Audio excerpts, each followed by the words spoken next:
Welcome to episode 9 of the Dialing for Dollars podcast. We are talking life insurance, sales, and everything that happens between the first dial and the death benefit. I'm joined today, as always, by my partner in crime, Tai Sommerville. And today we have a special guest with us, Jeremiah Cox. Jeremiah is the founder of Profit Hexagon, an AI automation agency that specializes in helping insurance agencies stabilize and scale their revenue. With the background as a top producing agent who earned 6 figures in his first year, he understands the specific trenches of the insurance sales industry. Jeremiah, welcome to the podcast, sir. Thanks for having me, Corey and Ty. Appreciate being here.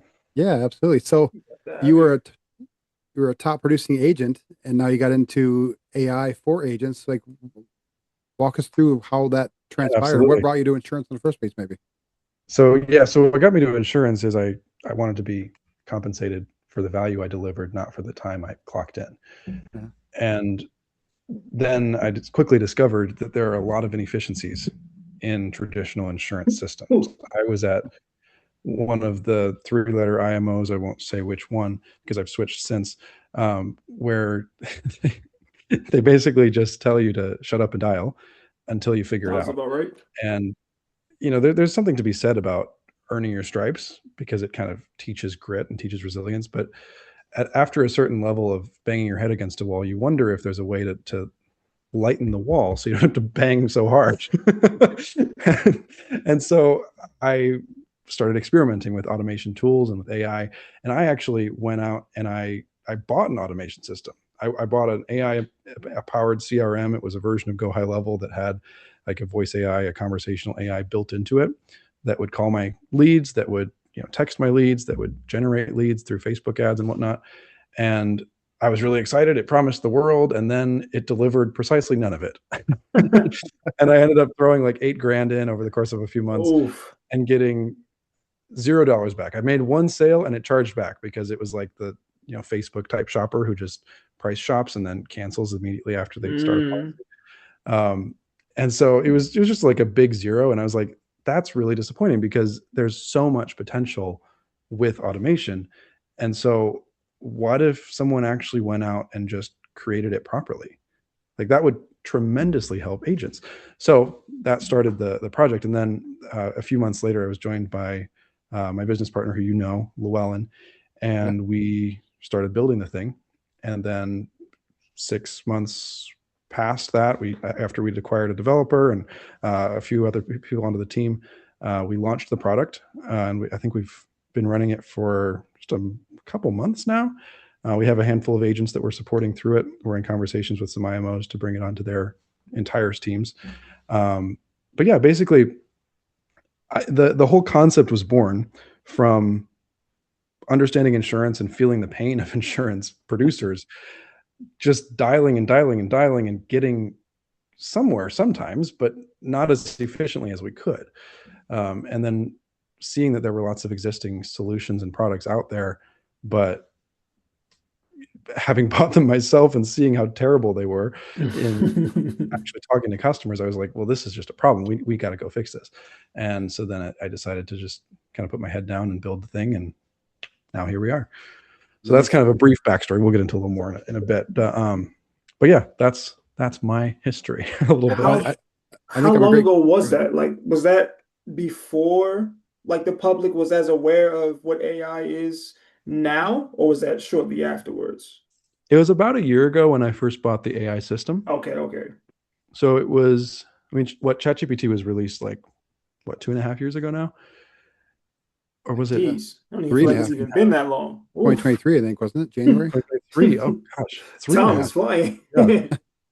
Yeah, that's right. You're right, Corey. So 3.5 years since AI has really been prominent. Of course, we've had machine learning since the 90s, but it's not really been on the forefront. And so, yeah, AI was definitely prominent and existed. We already had, I think, Anthropic and Claude and Grok and Gemini and Perplexity and everything already when I bought that system. It was just one of those, classic internet gurus who set up a funnel and then didn't care at all about fulfillment sort of deals. Yeah, I got you. And I just got hooked. So that was about a year ago. And Nice. then we started building this about 6, 7, 8 months ago. Awesome. Mhm. I think I'm your target market because I made 14,000 phone calls last month, and I think my close rate was 0.8%. So 0.8% of the outbound calls or of the people who picked up? of the leads I bought, which is about 50, Of the leads you bought. Oh gosh. so, Okay. but still, Yeah. not efficient at all. Yeah. I'd rather be Indeed. sitting on the couch eating peanut butter and jelly sandwiches or something. Of You know what I mean? course. I mean, we get into this industry to help families and Hmm. to protect people and to help our families in the meantime. And what like Hormozy talks all the time about, like, what business are you actually in? Like, if you're in the cleaning business, you're not in the cleaning business, you're in the recruiting and training business. In our Mm. industry, if you get in, you're not really in the insurance business, you're in the getting people to pick up the phone business. Yep, exactly. And then, like, if you have enough people to pick up the phone, you'll eventually figure it out, and training and whatnot, you'll get there. But that hump is often something that brand new agents don't even get over, and they just throw up their hands and leave, which Yeah, I've seen. Like, I've recruited folks. It's very frustrating. and that's what this whole show is kind of geared toward, is trying to help them not do that. You know, Yeah. when I first started, I was so excited because we had some AI built in to go high level. And it would set appointments. In my first week, it had like 15 appointments. I'm like, this is awesome. I'm gonna just Mhm. show up to the appointments and sell these people. Yep. And then none of them showed up. And Exactly. any kind of pushback, like you said, all these systems have generic shit bots, for lack of a better term, that self-destruct when a Right. prospect, asks like a real objection. Yep. How does your system, Profit Hexagon, specifically handle like resistance from a typical life insurance lead? Because that's abundant. Absolutely, it is. Of course. Well, I mean, the answer is exactly how we were all trained to sell, because we've been through. I mean, can we say on this episode? Can we say, like, the trainings that we've gone through, or should we just Sure. say we? Okay, Yeah. perfect. So we've been through NEPQ. We've been through, you know, the NEPQ specific insurance trainings with Caden and other top leaders, and so we know how to disarm. We know how to redirect, reframe, et cetera, et cetera, and that's how the bots are trained as well. So it it's always going to be, as close as we can to the response that an actually well-trained agent would give. And we tell it very explicitly, like, we have to go through several rounds of training and testing for it to actually work properly, because the AI is not automatically intelligent. Uh-huh. It needs a lot of help sometimes. So we go through several rounds to basically tell it anything the customer tells you the first time you ask a question is usually bullshit. Yeah. And so if they tell you any of these things, and we just list out a whole bunch of options, don't take it as actually an answer. Challenge, probe, figure out what's behind it, get the second truth, and then you'll actually get ownership. And so basically, how we've set it up is, when an AI is talking like via voice with the customer, we just want to get problem ownership. And as soon as we have problem ownership, we live transfer or we book an appointment if the spouse is Mhm. not available. Okay. And so problem ownership, for those who, I think everyone should know, but if you don't, is just the person is owning that they have a problem and that they're looking to get protected. I see. Either they want a lower rate, or they want some coverage to start out, or they want to see if they can qualify, whatever it is. They just have to own that they're actually looking. Got you. Because if we have someone who's like a laydown who just says yes to every question that the AI system says, a lot of times, it's just a generic AI bot will push that through and still book an appointment with them. And that's people that book appointments but never actually show up, because there's no ownership. There's no reason for them to actually show up. Yeah. So we end up disqualifying a lot of people that talk to it, because Okay. they just want a quote now, and they don't want to tell us why it's important for them. So, like, we're trying to actually get quality appointments, so we prioritize that way higher than quantity of appointments, because we're looking for revenue for the agents we support, not just numbers on a screen. Does that Ooh. make sense? Yeah. I set up, when you say they collapse, I set up an AI receptionist to take inbound Yeah. calls if somebody Nice. calls me back. And I thought it was nice. But the first Mhm. time somebody says, "Who are you?" Well, it sounds like you're getting a lot of calls. We'll take you off our list. Yeah, exactly. Don't do that. Don't do that. Exactly. Yeah. AI is not handled to train to handle objections very well. It is not automatically situated to handle those situations. Like, Do you think that's something we'll ever be able to teach it, or at least anytime soon? Because a part of me feels like that's It's bittersweet, I guess, because it's probably bad for anybody who's trying to automate, but for people like us reps who are still in the field, Yeah. it sounds like I got a lot more time on my hands. Yeah, great question. I mean, we're getting close, and it's already working better than like a just off the shelf AI system that you'd get pre-built and go high level or anything like that with what we've built. But it's still not going to completely outperform a fully trained rep. Like, the AI system might outperform someone who's in their first couple months who hasn't put in any reps yet. And it'll help people shorten their learning curve so that they can get profitable and get sales faster. They won't have to take as much time just dialing and hearing the phone ring. But it still isn't.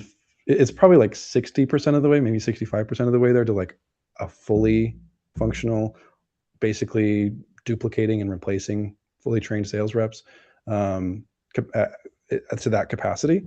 I think as voice AI agents voice AI models specifically continue to develop over the next 6-12 months, and we have much more capacity to include advanced tonality in the agents, that's when we'll see it completely flip, so that AI will basically be replacing the initial conversations with insurance agents. That's really the limitation right now, because we're able to build our own prompting and our own everything, and we have everything handled end to end with as much tonality as we can influence. But the voice AI models are still not quite there to the point of sounding actually human. I mean, you'd be surprised by how many people, when they're watching like doom scrolling on social media, can't actually recognize or distinguish between human versus AI generated. But during real conversation, like a turn-based conversation, it does have its limitations still. So, it's getting there. But the good news is, like I said at the beginning of this call, AI is never going to be worse than it is today. Right. Yeah. And so the agents who adopt it now and who get familiar with it now and incorporate it into their systems are going to be the ones who in 6, 9, 12 months and beyond are just dominating and crushing the leaderboards, because they know how to incorporate this and they know how it works, and they're not still figuring out how to have the AI agent pass a conversation off to them, and they're able to just roll with it and run to the sale and beyond. Yeah, you said at the beginning of the call, we touched on a little bit. Agents spend 80% of the time dialing and 20% selling. How does Profit Hexagon flip the switch or flip the script so that the ratio is the other way around? Absolutely. So our goal whenever we bring someone on is to get them as many qualified conversations as possible. And most of the time when someone comes on with us, they have a whole bunch of aged shared leads that they don't want to, or they don't have the time to dial manually themselves, because we've all dialed aged leads. It sucks. You're just met with like walls and walls and walls and walls of resistance, and it can wear on you, especially if that's something that you're not used to dealing with. So what the system does is it engages with those via text. If they have opted in to receive AI consent or AI voice in the past, then we can call them, but we're not going to do that willy-nilly, because there are lots of AI regulations around calling that we can't break, because we don't want to expose our agents to compliance risks. That's good. Which we'll talk about that in a second here, because the compliance with AI is huge. But we will basically engage with all of their leads for them, and the more leads they push through the system, the more conversations they have. We're currently seeing a 15% response rate to anyone who is texted by our AI systems. Now, of course, not all of those are qualified. We sift through them, and depending on the freshness and the quality of the lead vendor and how many times it was resold, like there's a variable rate of actual booking or actual live transfer from that. But 15% of the leads that are engaged with actually respond back and communicate, which if you were dialing is a really good contact rate. Yeah, absolutely. Yeah, my contact rate last month was 3.83%, so I'm all about it. Let's go. Yeah, there we go. Exactly. I would be super happy whenever I was dialing full time, like 15%. Hell yeah, let's do it. When I was using Dialer.io, that's what I would get consistently, anywhere from 10 to 15. But yeah, so where was I going with that? You're kind of walking into compliance a little bit, and just Yes. and the contact rates. So to answer your question quickly before we get into compliance, the way we get more conversations in front of our agents and into their calendars is by engaging with all their leads for them and taking the initial outreach attempts off of their plate, so that as much as possible, they won't have to be dialing and they won't have to be responding to texts manually. They can just focus on, assuming there's lead flow, they can just focus on talking to the people who are actually qualified and who are willing to be engaged with because they have problem ownership.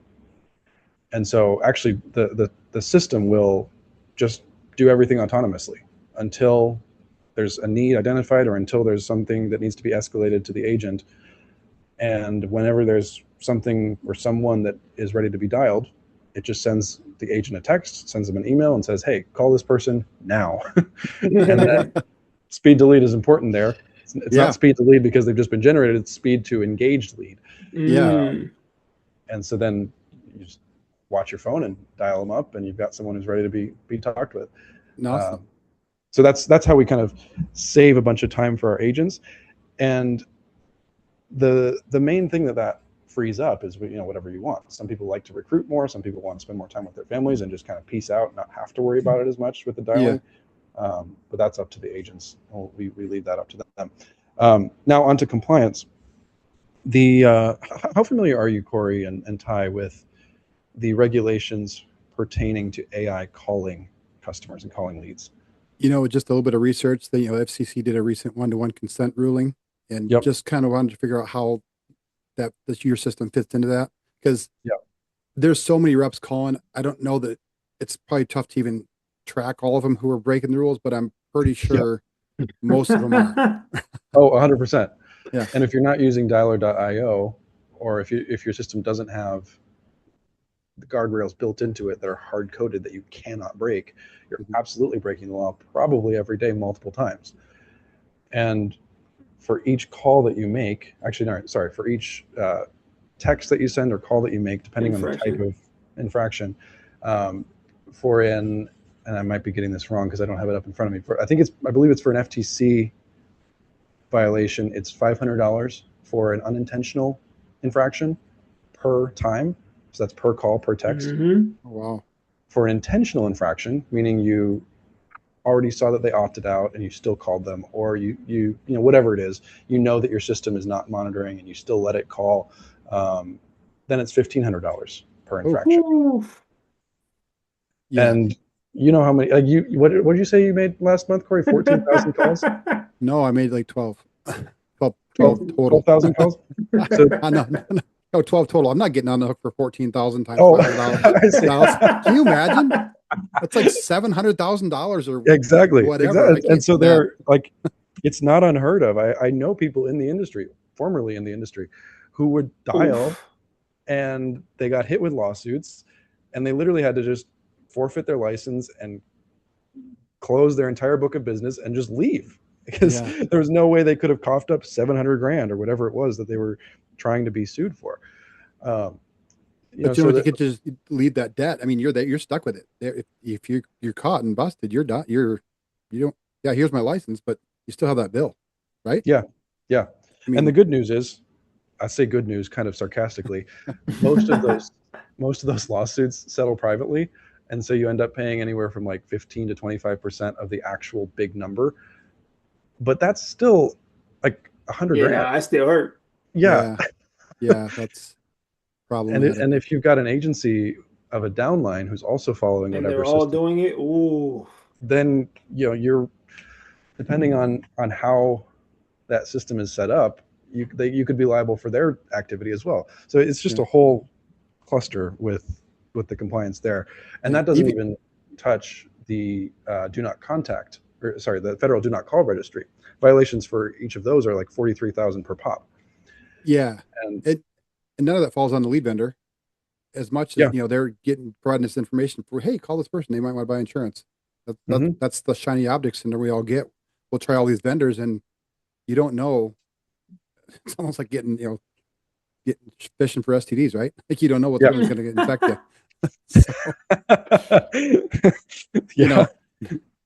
I'm assuming that's why our coaches and mentors are like, build your book of business and start doing warm marketing referrals as fast as possible, as well as self-gen your leads. Yeah. I mean, Because that's one way. I didn't Because you, know like it was that bad. Like I knew yeah. it would hurt, but that, oof, I mean, the good news is for us small, solo producers or small okay. team producers, the main targets of those TCPA suits are usually larger practices. They're Mm, usually like businesses doing 1 million to 2 million or 10, 20 million. Um, but that doesn't mean that we're not liable. So like we're still like responsible if right. someone does decide to come after us. If you accidentally dial a lawyer after 7 p.m. and that just happened to be one of your leads, like you're fucked. See, Or seven. excuse me, What's a after 8 p.m. 7 p.m.? Eight. Okay. Yeah. So it depends on the state. Yeah, Most some states states. are 8 p.m. to 9 p.m. when you can dial them. Some states are a little stricter, 8 p.m. to 8 p.m. And if you dial them after those hours and it wasn't like a pre-scheduled appointment, then that's a violation and they can come after you and sue you. And then when they do, they're not just suing you for their own call. Usually they get a firm involved and it's either a full-on class action suit that you Class get rolled action. into, Hmm. or it's a one-on-one suit that they then come and audit your systems and they find every other call that was made after 8 p.m. and they find every other call and message that was sent without the proper consent. And then they ask for all your documentation of like, when did these people opt in? And did they opt in for this channel of communication? And if you don't have that, you're kind of fucked. Yeah, we're gonna probably edit this part out because you're scaring the shit out of me, man. Oh shit. I'm just kidding. It's good for agents to know because Mhm. it's real Absolutely. and it's nobody ever So talks about this. So it's whatever you do, whether you're getting an automation system or you're just using a regular CRM doing manual dialing, make sure that it's compliant. uh, And when you're sitting down with an SDR who's trying to sell you that system and you ask them, is this compliant? They're going to say yes. So ask more specific questions than that. Ask, how does this handle calls made after hours? Does this have like a cutoff of time restrictions where you can and cannot dial? Does this handle state specific regulations? Because each state has their own mini TCPA that has their own set of rules. For instance, in California, we can't call anyone with AI because California requires us to have a live human introduce the call. And basically, if I was calling you with an AI system, Corey, I would basically have to call as a call operator and say, hey, Corey, this is just Jeremiah here.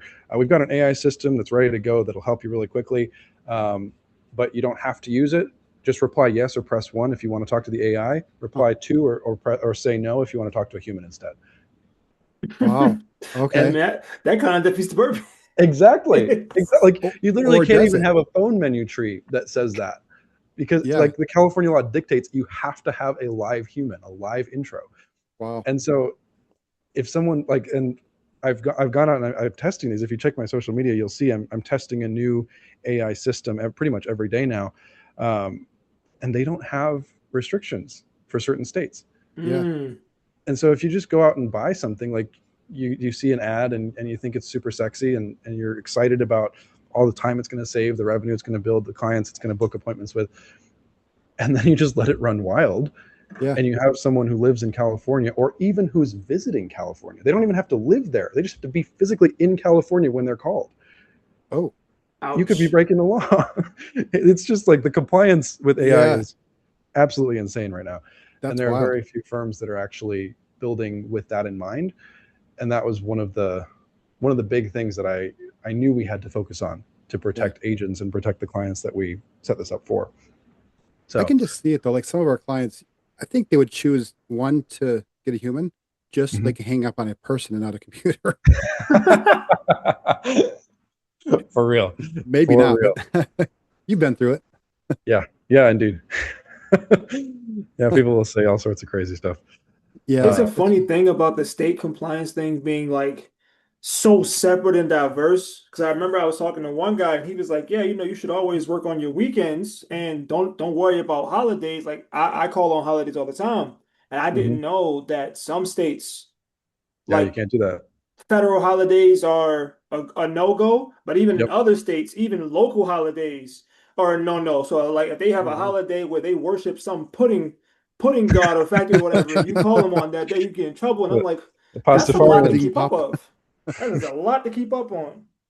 Wow. There is, and that's what we're trying to take away from the plate of the agents that we're supporting. Because as an agent, especially if you're an independent agent like we all are, you don't have bandwidth to be researching regulations in each state you're licensed in, especially if you're trying to work nationwide and build a really big book. Like, that's just going to consume all of your energy. But how would you even know if somebody's traveling to California when you call them from South Dakota? Like, I don't know. I don't know. Indeed. I'm calling your cell phone. And so there are ways that we've actually baked into the system where it checks their location when they call. So whenever you make a phone call, it pings the nearest cell tower, and that system then goes to wherever the call is being received, and we're able to read the location nearest to you of your call that you're placing. It's kind of like you have an IP address with your computer, and that shows what server you're closest to. Same sort of concept. So that's amazing. It is amazing. Yeah, it's really cool. I was floored when I discovered that. Holy cow! So yeah, and life insurance kind of conversations get pretty emotional. And yesterday I talked to a lady and it didn't even end up. I mean, I tried to figure out if there's something we could help with, but the thing I could help her with the most was just praying with her because she just lost her husband. Yeah. But how does your AI recognize when our lead is ready for a human heart-to-heart contact versus just needing more automated info? Yeah, great question. So it goes back to problem ownership. I mean, we don't want to automate the whole conversation yet. That will come probably. We're actually in conversations with toolkits, and we're going to set up a system that can actually end-to-end get someone qualified and quoted. And then all we need at that point is someone like a live licensed human to write the policy. But like I said earlier, the tonality on AI systems is not fully there yet. So we like handling those conversations really only works currently for laydowns, and that's only 10-15% of sales. So we're not we're not just trying to farm laydowns. If we were doing that, we would go and start an MLM. And so sign me up. Yeah, there we go. I want those leads. Indeed. So with those emotional conversations, we're going to hand that off to an agent, hopefully before that is already happening, before the tiers start. We'll get close to that point and we'll get their why, as for why this coverage is going to be important to them. And then from there, that's when we would hand it off to a human, because we can do it and we can have it's functionally capable of handling that entire call end to end.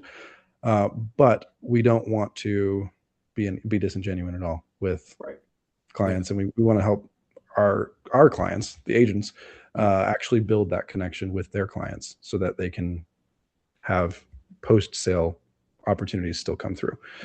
Because if we automate everything, we haven't tested this, but I'm anticipating that there will be a decrease in post-sale and aftermarket, like ancillary products and whatnot, that get sold because everything can be done with automation. So we'll have to then build an AI bot for annuity cross sells and for Medicare cross sell. And that's the way the market's going. That's fine. But for now, we want to leave everything in the pockets of our agents. Yeah. Very cool. Yeah. So talk to us about kind of switching gears a little bit. You went from doing six figures in your first year of life insurance, and then you went from zero experience in AI to, or maybe not zero experience, but you made a big jump, total leap of faith, right? I mean, how much was that grit versus superior process? Like, what was the turnkey for you? Yeah, good question. I mean, really, it was like any operator turned founder that supports the business they were initially operating. I just felt the pain of dialing and of automation systems that were completely shit. And I just wanted to do something about it. Like, I didn't even really think about it like, oh, I'm going to make this big decision and go build this big thing. I was just like, there's a problem. I know I'm capable of fixing it, and I don't see anyone else fixing it. So let's just go do it. And that's as simple as it was. I wish there was like some big aha spiritual moment, awakening something, but there wasn't. I just felt like, I had recruited I don't even know how many people at this IMO that I was part of. And every single one of them came in, and these were all cold market recruits. I was only doing cold market. Every single one of them came in and had massive goals. We sat them down. They had awesome aspirations. They had a big why. They knew what they were here for. And then as soon as it was time for the rubber to hit the road, they lost all their hope because it was much more difficult than they were anticipating, even to get a conversation. See, When they had those conversations, then they actually started to gain traction. And so I figured, like, we have countless agents coming through the door every day that are sold a dream, that want to make a different reality for them and their families. Why don't we just shorten the learning curve for them so that they can get up to speed much more quickly, and they can realistically make 3, 4, 5 sales in their first week because they have a system that's fully trained on all the skills they don't know yet. They can just handle the initial communication for them.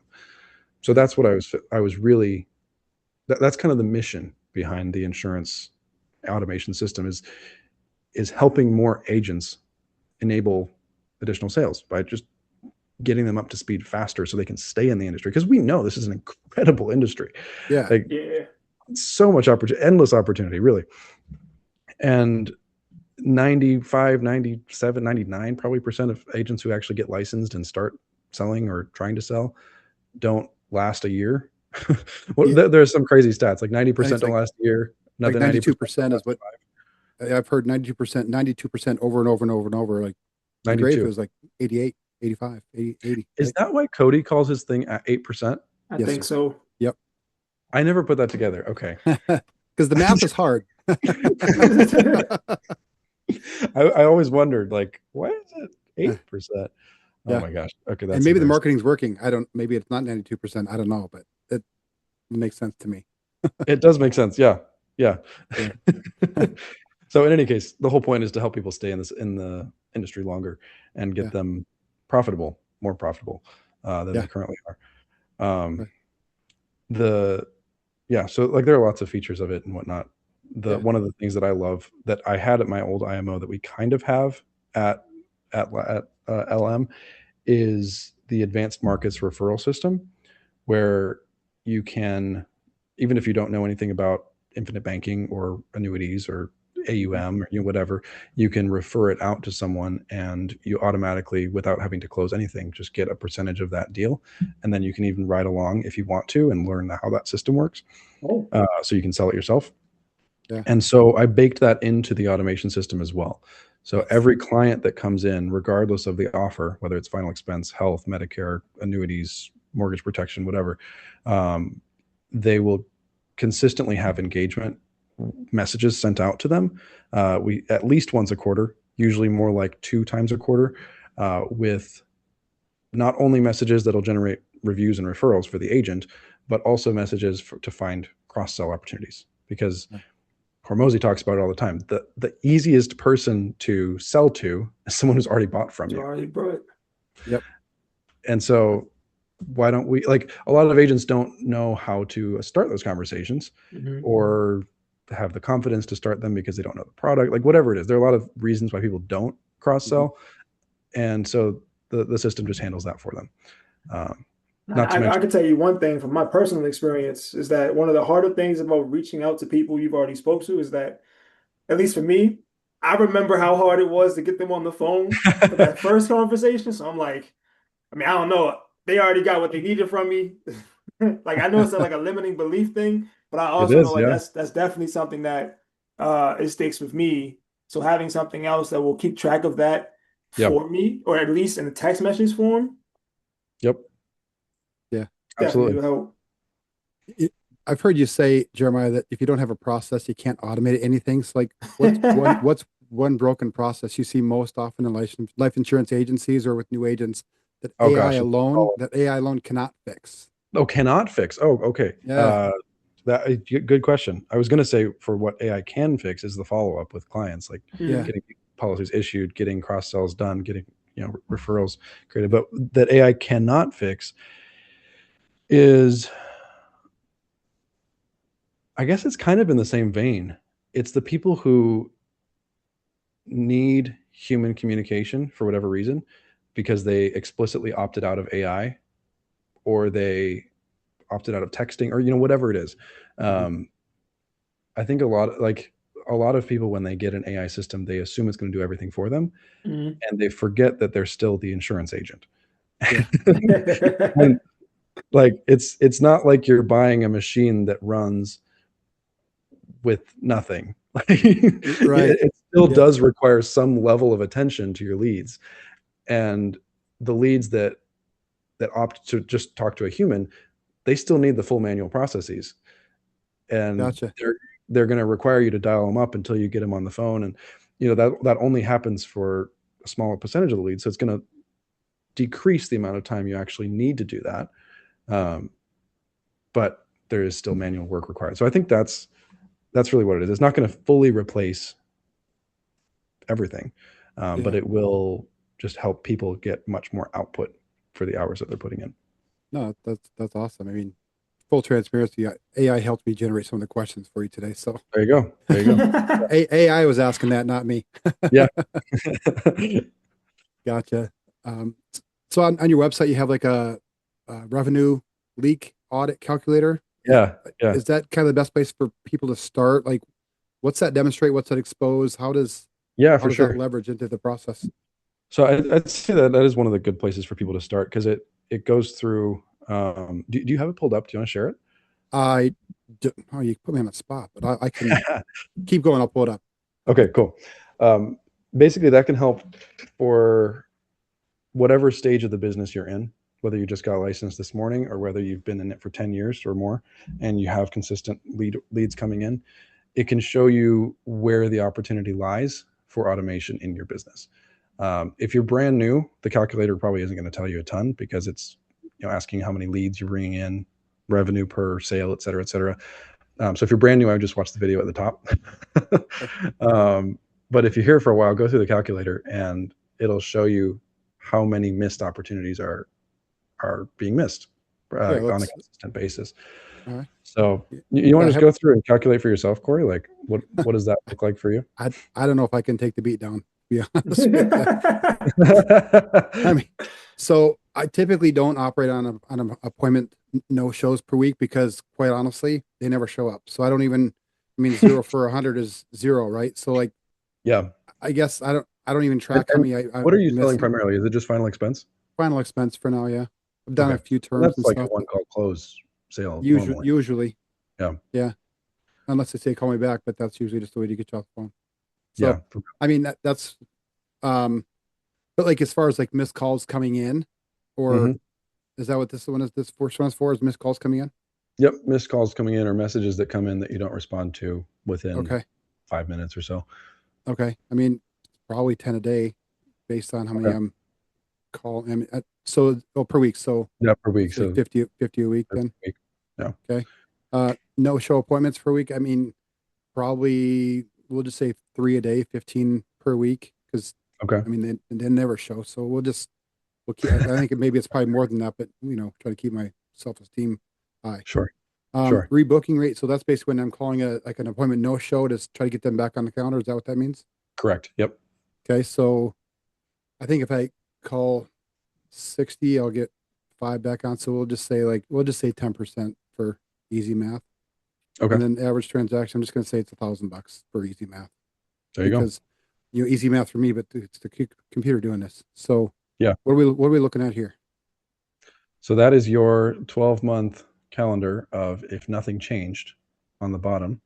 Here's how many deals are slipping through the cracks, basically. And then if you were to automate, on the top is here's how much money could be recaptured. If we were to capture, I think the calculation in there is roughly like 80% of those leads that are coming back to you, they're responding and messaging you. If we were to convert roughly, I can't remember what the exact percentage is, but if we were to recapture 80% of the missed revenue currently, that's what that could look like for you. So it compounds over time, obviously, because you miss X amount every week, every month, every year, and then recapture that same amount. Got it. So for anybody who's not listening on the audio version, profithexagon.com, there's a calculator for any revenue leaks. And this is saying, based on what I put in, that, I can recapture. Is this saying I can recapture after 9 months? 50, 56. I don't know how much is it? Revenue loss without AI is $602,000 after 10 months. Is that? Or that sounds right. revenue? Let me here. I'm pulling up. There's another. We have an insurance specific kind of. I was say that must mean I'm really good and I'm losing all that. So there you go. Yeah, that is what that says, though. Yep.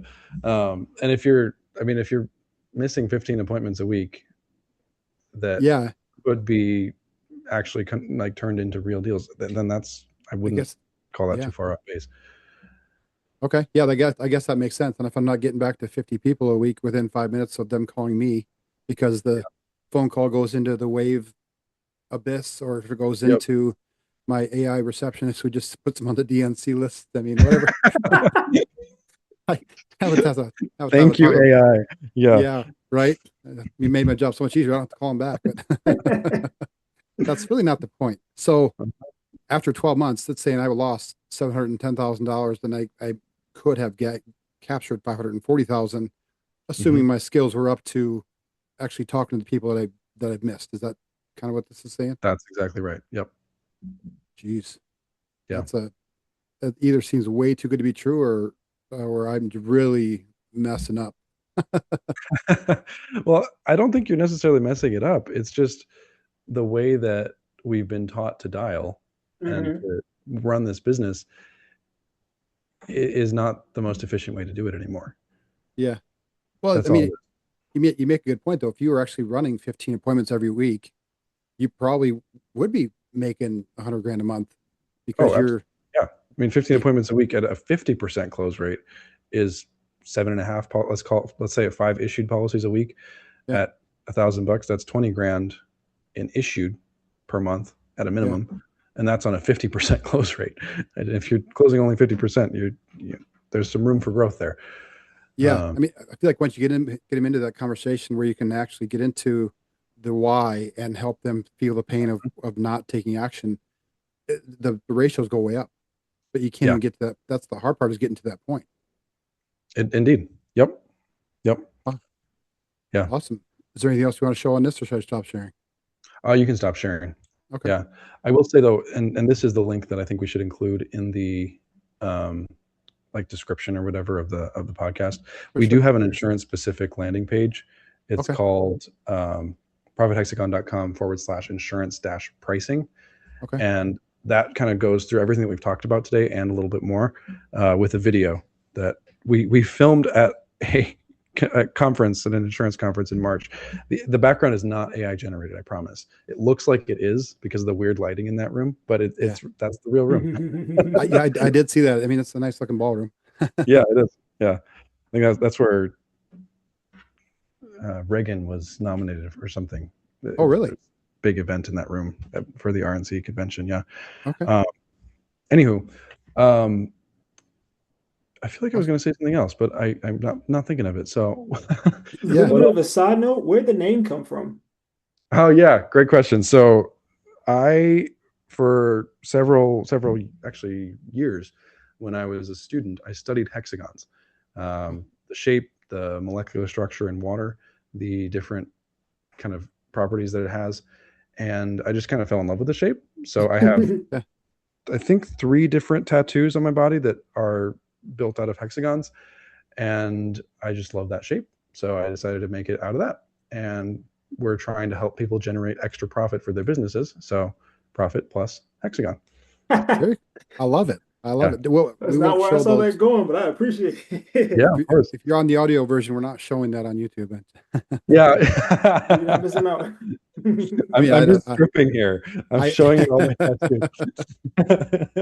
So I don't know. Is it possible to do a demo of any kind, Jeremiah? Is that? Yeah, let's see how it works. Okay. I'll pull it up here, and we can go through that.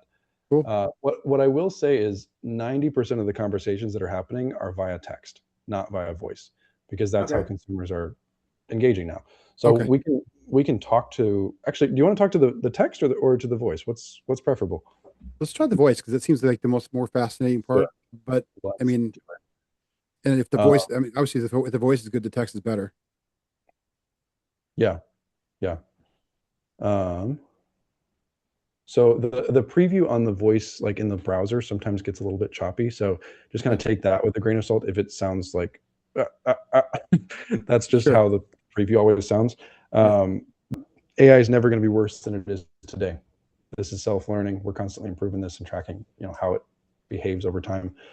So if it says something completely crazy, like, we're in the early stages.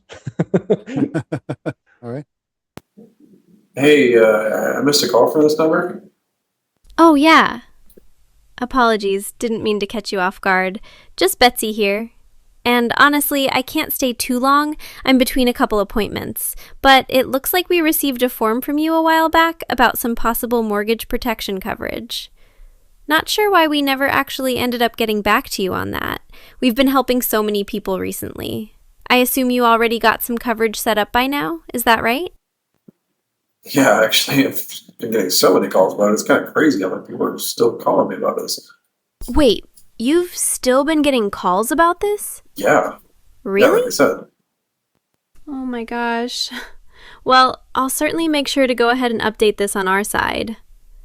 I guess, when did you get that coverage put in place so we can go ahead and close this out? I don't know, like 3 months ago or so. Okay, gotcha. Yeah, I mean, you can't leave the house unprotected, right? Good on you to be proactive with that. I mean, I know you've only had it for 3 months, but do you like the overall support you've been getting? I mean, it's fine. Like, it's not the best in the world, but it works. It's coverage. It's insurance, right? Like, I don't need the best in the world. It covers Okay, everything. not the best in the world. I guess if there was anything you could change about it, whether it be the monthly investment or the benefits, like what it actually covers, what would that be? I guess if I could get the same coverage for less money every month, that'd be great. But I don't know if that's possible. Okay, well, yeah, I'm not sure we could even do that just yet. But I guess what we could do, if it would be helpful, is I could just collect a couple pieces of info here and have one of our licensed specialists pull up exactly what you could qualify for. And then they could walk through that with you and see if you might be able to drop down that monthly investment. Would that help you out if we did that for you? Yeah, I mean, actually, that'd be great. Yeah, why not? So I just ended the call. So that's basically just a little demo of how the system works. From there, of course, it's not a finished call, right? The AI would then continue to get some basic qualification info in place. It would ask for age, date of birth, medications, health concerns. It would just verify who the coverage is for, if they're covering multiple people, just themselves, etc.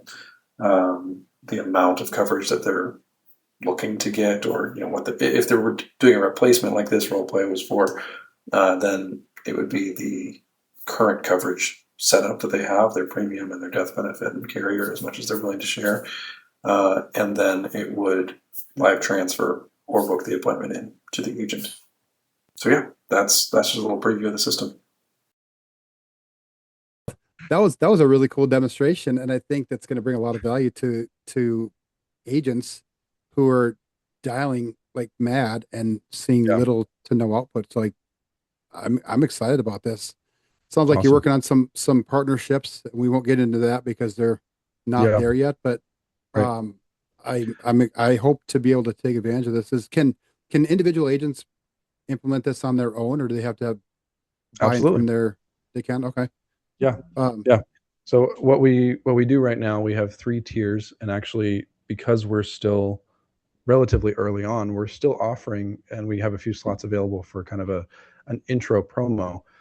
So the 3 tiers are a free tier. We actually charge $1 a month because we have to charge something to have a payment method on file. So $1 a month for just pay as you go usage. But that is the highest cost for like per minute or per text sent out. And then you can also do $100 a month, which is $100 prepaid usage, or $500 a month with the lowest cost per text, cost per call, and you get $500 of prepaid usage. So anything you pay us is going to as credits towards your account. It's not like a account fee and then the costs are on top of that. It's just like if you set up the regular CRM, you're going to get charged per text, per call, per minute, whatever. Same sort of deal. It's just we layer in AI costs as well. So the processing costs to manage the AI. So what we're offering right now as a promo for anyone who wants to get started as just an individual is your first month completely for free. You just cover it at cost. So there's no markup at all. So we're not making any profit in exchange for a video testimonial at the end of that month, assuming that it works. Does this count? Yeah, there we go. Yeah, this counts. And awesome. So that's what we're offering right now. If you'd like to get started, we could absolutely walk through those details. You can even just do it online. It's not even like something you have to hop on a call for. You can just go to that website I put in the Zoom chat and create your account at any point. Yeah. Somebody with the demo that we just saw, I mean, that's going to be, it's pretty self-explanatory that this can be a pretty effective tool for agents and really cut down that learning curve and get you to profitable a lot faster. Yeah, right. That's absolutely. the goal. Absolutely. And one more thing that I do want to just touch on briefly, because we're all affiliated with the same IMO, right? And we are familiar with their CRM system. Now that system is used by not just our IMO, but lots, like I don't know how many thousand agents they support every month, but it's a lot. Yeah. And we are in talks with that system to kind of replace their AI functionality. By Ashley. And one thing that we discovered, by Ashley, exactly. One thing that we discovered when we talked with them is over 80% of the users of that current system have turned off the AI responding to their messages. Yeah. I get mad when somebody randomly texts me back after a while, and Ashley's like, "Oh yeah, hey, what we do?" Like, no, shut up, go away. Exactly. Yeah. Like, stop giving things that trigger sales resistance. Stop saying, like, can we add you to our do not call list? Following up. Yeah. What? Can we add you to our do not call list? Yeah, exactly. And when they say not interested, stop saying, "Oh, thanks for letting me know. Have a good day. Let us know if that changes." Like, what? Yeah. So maybe you guys know something that I don't, but with a number like that massive, 80% is a huge amount of people. Like, isn't that usually someone signed to like intervene and change something, or like why? Any idea as to why that might not be a priority, I guess? Yeah, good question. I mean, I don't run that CRM, so I can't speak for them, but my assumption would be, after having spent months banging my head against the wall with AI not behaving as it's supposed to and trying to retrain it, it's just not as easy as it. I see. And it takes a lot more time and investment than I think a lot of people assume to create a system that actually behaves properly. Makes sense. And so it's just not something you can churn out overnight. Yeah, it's an issue, but most of the users of these systems are probably not, like, they're probably not getting it for the AI. They're getting it because their IMO recommended it. That makes sense. Yeah. So it's probably just there like as a. Yeah. It's nice to have if you want to look into it, but ultimately this is not what you're here for. Okay, that makes sense. Yeah. And like 80? And they're, I know, right? Yeah. And the funny thing is, there are AI powered CRMs that are like built from scratch with AI as the ground base, and they're just as bad. Oof. That's it. Like, you can just check do it out faster. Some of the videos on my profile. They're hilarious. I love just going and talking to these bots and like I think I have a few appointments scheduled for like 2028 with some of them, just because I was testing like how they actually handle things. Like, but are you going to show up? We'll see if I remember. If they send me the reminders, maybe. Sorry, what were you going to say, Corey? I don't even remember. I think I'm going to rename my Ashley to Felicia so I can say bye, Felicia. But maybe that's an obscure reference. The movie's getting a little older, but I get it still. No, that's exciting. I think it's going to be really cool. But we're well over an hour here. Like, every week we get done with the show and we're like, we should just keep talking about this. Maybe we should do a round two after after you've had more clients on board or whatever. But Yeah, we could. We can talk about HIPAA then. We didn't even touch on that. right. Yeah, exactly. Well, yeah. Okay, let's go. Okay, yeah. Well, compliance. Right? We talked about compliance. If your system, because we're insurance agents, we handle protected health information. Date of birth is even protected health information. If your system isn't HIPAA compliant, you're exposed to regulatory risk. Yeah. So we've got to have the system retain all of that without letting it be exposed to any non-compliant data trails, basically. So without getting too deep into the details of like the servers and the hosting and everything, because there's a lot that goes into it that's really overly complicated for no reason. If you don't have a HIPAA compliant system, like, what are you doing? So we built that in, of course, as well, and everything is regulated and audited and whatnot. So if you are using the system, you don't have to worry about that. You can just focus on selling. That's really the whole point.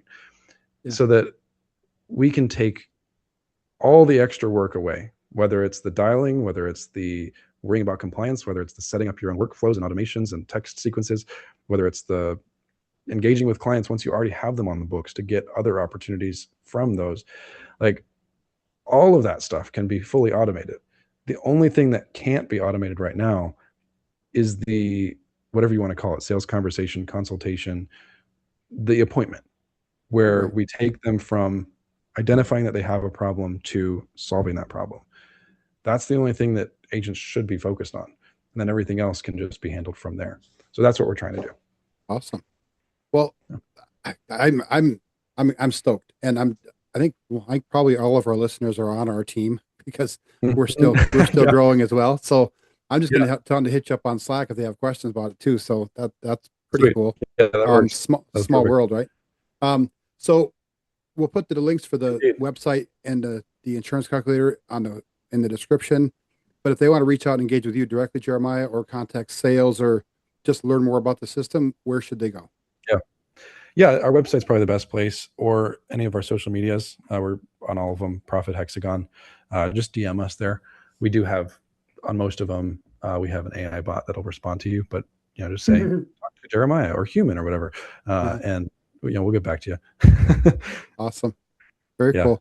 Well, I think we're probably wrap it up and probably looking to have another part 2 sometime in the near future, because this has been awesome. So and I know agents are going to love what you're doing, and I can't wait. So thanks for listening to the Dialing for Dollars podcast. If you enjoyed the show, like, subscribe, and share it with your AI or another agent who's still dialing leads at 8 p.m. Have a good one.